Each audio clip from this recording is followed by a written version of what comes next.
In this video, I want to talk to you guys about a video that I've already made, retiring on SoFi stock by 2030. But at the time that I recorded that video, just a little over 2 months ago, that stock was actually worth $12 a share. Now, in just only 2 months and no quarterly earnings results yet posted, okay, this stock has been cut in half. We're going to be doing the exact same video, but this time at $6 a share. I've also made a couple changes on just how much money we're actually going to need to retire. I've changed up my formula a little bit. It used to be $700,000. I'm now going off of a formula of around $900,000 needed. And we'll look at that right here, okay? So whenever we look at the US average monthly living expenses back in 2022, this is the one that I actually went off in our old video. We're looking at an annualized amount of $60,000. Now, what I didn't bring up on that first video is the idea that there might actually be some inflation on these numbers. I mean, going from 2022 to 2030, we're expected a benchmark inflation rate of 2%.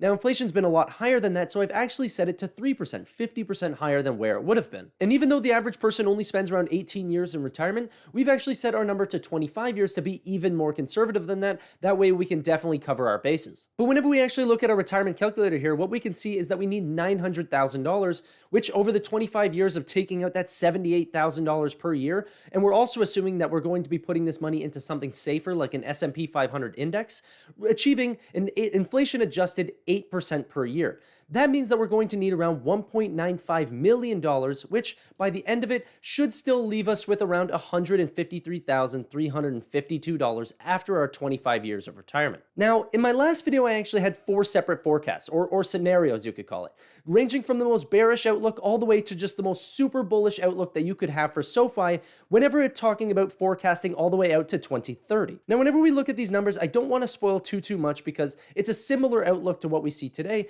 The only difference is the actual growth rates, okay? So what we see here is that the low compounded annual growth rates is 15%.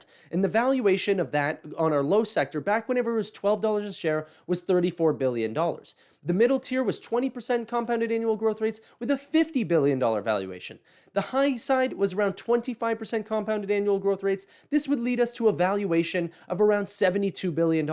And then just the most insane outlook possible. This is if everything goes right and actually exceeds expectations by a large margin. What we'd see is a 40% compounded annual growth rate or a $200 billion valuation by 2030. Now, this was back at $12 a share. And now, considering that going all the way out to 2030, I don't think anything in terms of the moratoriums or anything along those lines are going to change our outlook going this far away. See, in the short term, the stock market is a voting machine. In the long term, it's a weighing machine. This is actually a really popular quote that Warren Buffett brings up. It's actually Benjamin Graham's quote from the Intelligent Investor Rate there. What it really means is that, investor perspectives or how they feel about a company can mean a lot in the short term, okay? And this is how a stock can drop over 50% in just, a little over 2 months, even though much has not really happened. It's been business as usual for the most part, aside from a student loan, push, even though what that actually changed in our guidance was a very little change. But this leaves amazing opportunities for us because the actual price that I think that the company is going to be by 2030 is identical to what I thought it was whenever it was $12 a share.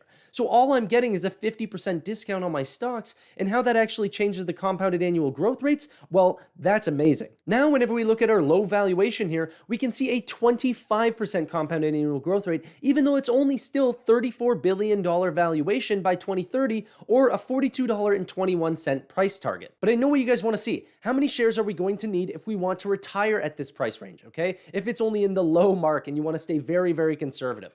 Well, back before, whenever I did my old video, just right above me, it would have taken $255,000 at $12 a share. Today, it's only going to take $128,000 or half the amount of shares, obviously, because it's half the price. But what's also so important about this is that if you do have the, $250,000, that if you were to invest it now at $6 a share, you'd probably get closer to $1.8 million if you're actually buying at this price range and you believe in the 25%, compounded annual growth rates. And that was only our most bearish outlook, okay? Now we're actually going to go into our mid-tier where we can see that still same $50 billion valuation, but a 30% compounded annual growth rate, which leads us to $61.92 by 2030. At a price range of around $6 a share, how many shares might that actually take you to actually go, from today all the way to $61 a share? Well, I can show you. Before, it would have taken $174,000. Today, it's only going to take you $87,000. This is assuming that we're still going to the exact same valuation, which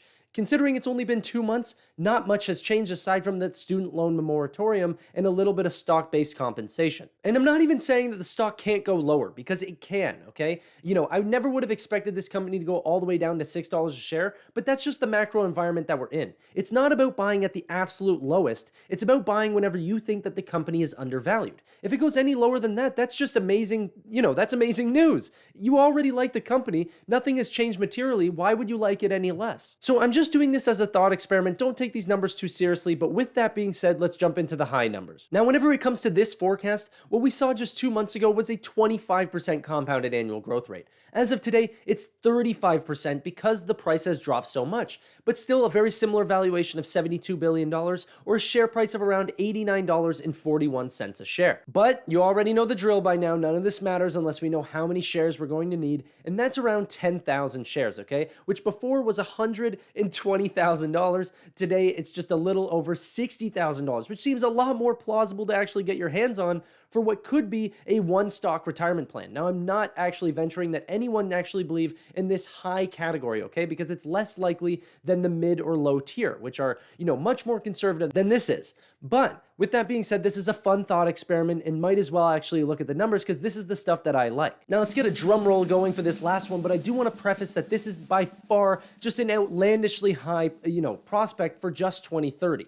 Now, I'm not saying that a company can't get to this point, but everything has to go right for SoFi to actually achieve this price that we're going to be talking about. No, truly, I think everything has to go right and more. This is unbelievably speculative. But with all that out of the way, what we actually see is a $200 billion valuation, a 51% compounded annual growth rate, which should lead us to a sales price of $247.93 a share, which is just absolutely bonkers, but it is technically possible, okay? Everything has to go right. Anthony Noto has to hire the best people, get the best products, the best rates, and everyone needs to know our name. It is possible, but it's very unlikely. Now, I know all of you know the drill, so let me just jump right over into it, okay?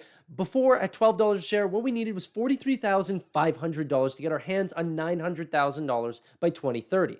Today, it would only be $21,700 because we're at a price target of $6 a share. Very, very exciting, very, very speculative, but you choose out of these top 4 ones that you actually think would be most believable or diversify if you don't believe in SoFi as much as I do. Obviously, I hold a wide range of stocks too, but it is a great thought experiment, and I'm glad that you guys joined me, especially if you've reached this far into the video. You can also go out and watch NVIDIA stock retire by 2030, see how many shares you might need of that stock, a much more mature company, but still has a ton of growth potential behind it. But with that being said, guys, make sure you guys give this video a like and subscribe down below if you want to see more financial content just like this.